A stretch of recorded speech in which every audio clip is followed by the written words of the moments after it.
Hi guys, Sister McMurray here.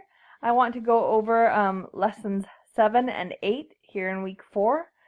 So here's what we've got going on this week. You've got the lesson introduction, the questions and conversations right here that you can always post questions to.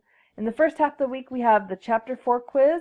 You need to have an initial post for the discussion board. You need to do some readings, and then you need to submit your resume. When you submit your resume, I'll be giving you feedback, and then you have to make a few changes based on what my feedback is, and you'll be turning it in again. When you turn it in, you need to list the changes that you made to your resume. Then in lesson 8, we have the chapter 12 quiz. We have some more readings and videos to watch. And then we have a reading quiz and a self-assessment survey and the end of the discussion board. And also don't forget to come back and report your discussion board participation. So our discussion board this week is a little bit different because you're going to be making a video presentation. What I mean by that is that you will need to make a PowerPoint or some other kind of presentation, and then you'll need to do just like I'm doing. You'll need to record your screen and talk over it just as if you were giving a presentation to the class. There's lots of instructions, there's videos to watch, and here they are right here, the major and career plan ideas. That's our discussion board. What you need to do is create a file like a PowerPoint, and it has to have your name, your future job descriptions and duties. So you need to start thinking about your career research assignment. All of the information that you put into this can also be used in your career research assignment that's due soon.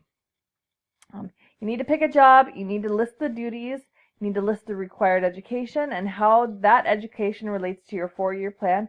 You can say something like, well, my 4-year plan is to graduate with a degree in psychology, and then I plan to go into HR, or I plan to go into a master's degree in this, or a doctorate in this. You also have to have a personal picture. Talk about why you're majoring in psychology or whatever you're majoring in. If you're not majoring in psychology, talk about that. And then list the reasons, how your reasons for being in psychology compared to those listed in chapter 13. No biggie if you're not majoring in psychology, just talk about that. Here's some videos about making a screencast, just like I am, and then how to embed your video. Embedding your video makes it super easy for everybody to watch it, and it's very useful, so just watch this video. It's real short, and it'll give you some information on technology. And then post right here. Make sure to post by Wednesday night, and then come back and share and review at least 2 of your classmates' videos. So that's it. If you have any questions, post them in the in the questions and conversations discussion board. And your mock interview will be due in lesson 11. Have a great night.